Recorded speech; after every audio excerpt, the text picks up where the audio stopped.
Good morning! 7.2 and 7.3. This is Miss Lawson bringing you another week's worth of work for a Dystopia scheme of work. I'd just like to say thank you so much to those of you who are sending me your work. The engagement into these lessons is actually higher than it was with Harry Potter overall. I'm so proud of every single one of you that is accessing lessons and doing your best, and you seem to be really enjoying it, so I'm really, really proud of you.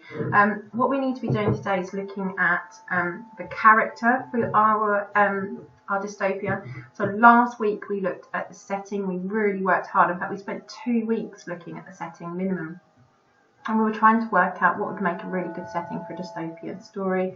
But it's all well and good having this amazing setting and all the hard work you've given it to, but we need to have some characters in it, don't we? So this is all going to come culminate into having a story that's written by yourself. So we're just doing it step by step, phase by phase. So really well done. Let's recap on some really important terms. And why does Miss Lawson keep constantly barraging you with recaps? Well, you're never going to learn and have that information cemented into your head unless we just keep going over them. So please don't just write the words in order. Don't just put 1, 2, 3 or so on. Use the word bank and write out the full sentences, because that's the only way you're going to just keep on refreshing and recapping that information. So we have some techniques here. Lots of them are going to be familiar to you. You can probably use your book if you aren't sure. There is a new one at the end. I say new, it's not overly new. We have covered it within class before, but it's been a long time, and we reintroduced it and reacquainted ourselves with it last week. So let's have a look. A simile. I'm not giving you the type that one because it's obviously in the word bank. Hyperbole, sonification, and pathetic fallacy. So what you need to be doing is filling in those blanks using the word bank. Take 5-10 minutes, have it all written out in your book. You can call it Do Now Task in your book if you wish, and then we will get cracking with our rest of our lesson. Right, now what I would like us to be able to do, I wanted to show previous week's worth of work in this PowerPoint so that I can show kind of what's going on at home. Maybe it kind of ignite someone's passions that are watching this at home and think, oh yeah, I would really like to do that. I'd like to go back and look at previous lessons work.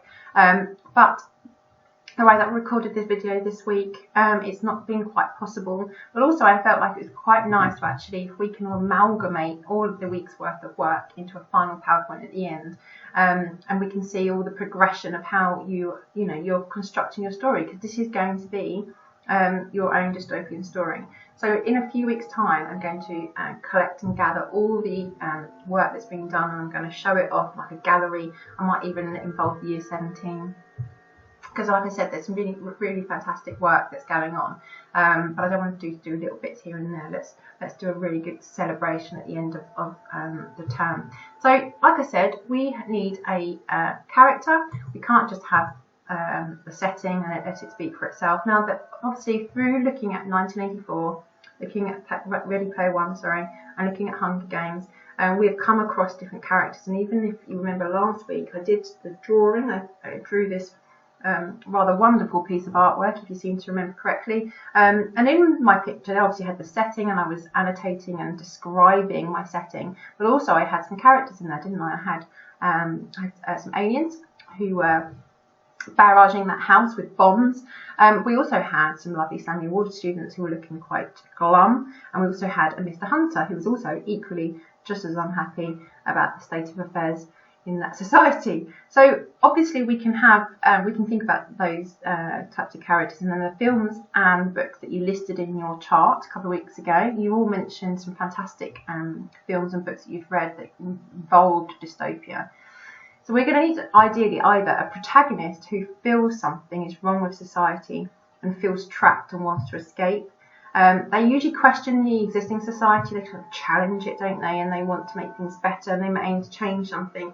Usually brave, and these characters allow the readers to experience dystopian society through their eyes. So through that protagonist in the story, we get to have an insight exactly what it's like, and you never get anything more than any more clear example than this than in 1984. An oppressive leader or group. Okay, so we need to have. This is kind of like the story setup where you need to have the issue and the resolution. So this is the issue, usually the oppressive leader or group, perhaps the government, and you may find a character based on technological or scientific advances, i.e. robots, aliens, monsters and so on. We have looked at some aliens Today we're going to look at a monster. It is an extract from Frankenstein by Mary Shelley. You're going to be very familiar with this extract or with the book by the time you leave Sonia Ward, no doubt. And it's a fantastic book. Lots of people get the confusion between the two. They think that Frankenstein was the monster. It's not. Frankenstein was the creator of the monster. And through this extract, we're going to see how he came to be, essentially. So let's read through it together. We're going to look at some terms and some words here. It's really beautiful, rich vocabulary we have here. Luckily, there's a glossary at the end, but also this is just to kind of maybe inspire you to when you're describing your character. We're not going to necessarily just have kind of normal everyday words, because this is not a normal everyday scenario, is it? So let's read together. It was on a dreary night of November that I beheld the accomplishment of my toils. With an anxiety that almost amounted to agony, I collected the instruments of life around me, that I might infuse a spark of being into the lifeless thing that lay at my feet. It was already 1 in the morning. The rain pattered dismally against the panes, and my candle was nearly burnt out, when, by the glimmer of the half-extinguished light, I saw the dull yellow eye of the creature open. It breathed hard, and a convulsive motion agitated its limbs. How can I describe my emotions at the catastrophe? Sorry, I literally need to go back to school. Or how delineate the wretch whom with such infinite pains and care I had endeavoured to form. His limbs were in proportion, and I had selected his features as beautiful. Beautiful? Great God! His yellow skin scarcely covered the work of muscles and arteries beneath. His hair was a lustrous black and flowing, his teeth of a pearly whiteness. But these luxuriances only formed a more horrid contrast with his watery eyes, that seemed almost of the same colour as the dun white sockets in which they were set. His shrivelled complexion and straight black lips. Okay, so this is obviously Frankenstein. He is the one that's created the monster, and he's gone into the basis and the background of how he's gone about creating this monster, and he's talking about his emotions. He uses the word catastrophe, which is, you know, an awful scenario, an awful consequence, because actually he's realised what on earth he has created. This person was, if you don't know the story, he was taken from several dead bodies, and he collected parts of dead bodies and he brought them back to life. So we've got here the fact that he has hardly enough skin, and then the skin that he did have was yellow. He had this long, lustrous black hair, which is like shiny and glossy black and flowing. His teeth were pearly whiteness. But it was in a horrid contrast with his watery eyes that seemed almost of the same colour as the dun white sockets in which they were set. His shrivelled complexion. The complexion obviously is skin, and he has straight black lips. Now we've all come across images of Frankenstein's monster throughout cartoons, or perhaps it's a film, perhaps it's just posters. We all have this kind of idea of this archetypal Frankenstein's monster within our own imaginations, but we do have to look at the actual description itself. Now what I'd like you to do, your first task, read the extract from Frankenstein, which we've just done. This extract from chapter 5 of Frankenstein depicts the creature being brought to life. This novel has introduced the idea of a mad scientist of popular culture. Highlight or underline any quotes that describe the setting, then choose a different colour to do the monster, and then a different colour for Frankenstein. He is a scientist, like I said, not the monster. If you don't have 3 different coloured highlighters, you can just put little asterisks, like little stars. And then I'd like you to write one of the quotes you've highlighted, underlined here, and explain what it suggests about the thing it is describing. So tell me, so find me a quote, and then tell me what it's suggesting. You don't need to then talk about the audience or anything like that. You just need to tell me what it is suggesting. There is a challenge, an extension task here. You could do a what, how, why paragraph, in response to the question.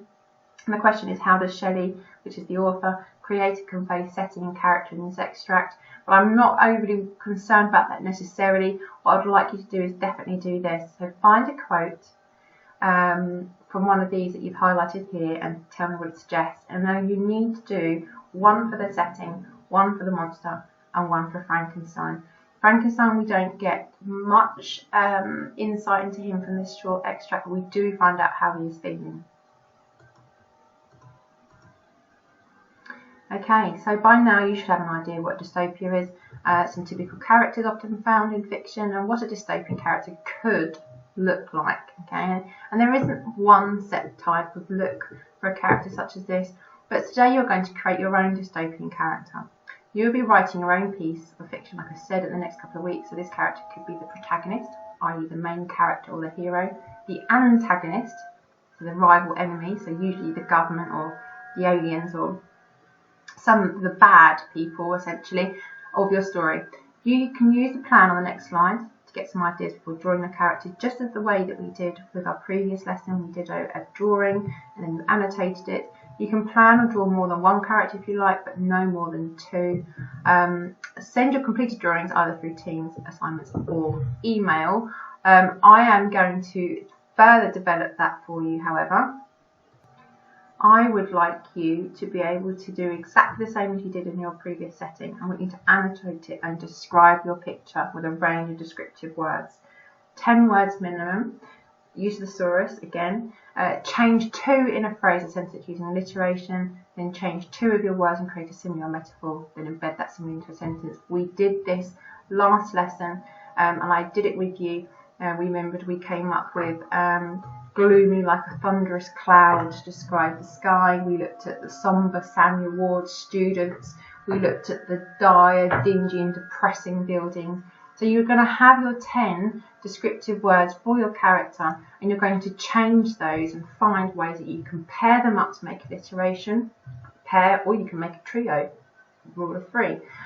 Or you're going to then change a word and make it into a simile. So such and such is, or as, like, as, and change it just the same, exactly we did. I don't want to necessarily go through and necessarily model it, because I feel like it's only last week that you did this, so you should have a really good understanding of how you're going to do it. So ultimately by the end of it, you're going to have a picture of your character, you're going to have 10 words, and you're going to have some sentences put together, which then is going to form that skeleton for your story, isn't it? I feel skeleton is probably an unfortunate word in this lesson. And then again, just the same as we did with our setting, you're going to put the dystopian character in the middle, and then you're going to have who is your main character. So by the time you've drawn your character and annotated him, you're going to have all the answers. Who is the main rival? Literally just write who is the main rival. Like I said, it could be an evil leader, an alien invasion, it could be Trump, it could be zombie apocalypse. What makes them dystopian? So remember, we looked at the conventions of dystopian. How have they been affected by the choice of dystopia? Post-apocalyptic, alien invasion, deadly pandemic, controlling leader or government or other. Remember, there's always a vulnerable member, and so therefore your main character could be vulnerable to what's going on, or they could be this hero and they could be fighting. So let's just recap for a second. You're going to have a do now task, and then you are going to fill this chart in. I think there's a Word document for this which I should upload for you. Then you are going to draw a picture, and then you are going to annotate your picture, and then you're just going to have a little mind map like this. And I know lots of people, including my own children, who say, oh goodness gracious, these lessons are really long. Well, let's just think about it for a second. I explained this to my year 8 the other day. Normally you would have 7 lessons over 2 weeks plus 1 hour's worth of homework, so that's essentially 8 hours divided by 2. So normally on a normal school week you'd be doing 4 hours of English each week. Okay, therefore this is not going to take you 4 hours. You are still going to be doing marginally less than what you would be normally in class, but it is so imperative that you give everything you can to this, because ultimately you're going into year 8 soon, and I don't want to have my classes fall back any further than they need to, really. So please, even if you just stop this video halfway through, just do it in 2 halves, take your time over it, enjoy it. You're getting to draw pictures, so it shouldn't be too hard. If you do have any further questions and you need any further advice or support, please just ping me an email or go over to Teams or get your parents or guardians to email me, and I will be glad to help you. Okay, I shall come back next week. Have a lovely week.